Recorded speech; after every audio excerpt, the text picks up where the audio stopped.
আমরা তো জানি না যে বিজেপি ওনাকে ডেকেছে। ওনার মতো মানুষকে বিজেপির দরকার নেই। আমাদের একটা গ্রাসরুটের কার্যকর্তা বুথের না, সেই কার্যকর্তাকে আমরা মাথায় নিয়ে রাখবো। ওনার মতো লোক আমাদের দলে দরকার নেই, ঠিক আছে না? ওনার ওপর যে অ্যালিগেশনস, এইরকম ধরনের লোক বিজেপি নেয় না, আমাদের দরকার নেই। আমরা রাষ্ট্রবাদী দল, দেশ আমাদের কাছে আগে, সব থেকে আগে। আর ওনাদের দলের কাছে প্রথমে পরিবার, তারপর আমি আমি আমি আমি সুতরাং ওই কথাটা আছে না, কি ঠাকুর ঘরে কি আমি তো কলা খাইনি, বারবার বলছেন কেন?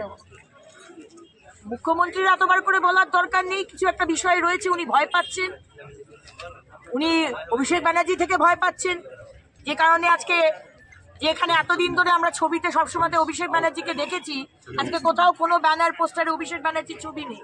কি ব্যাপার, মুখ্যমন্ত্রী হাঁটিয়ে দিলেন? এত ভয় পেলেন?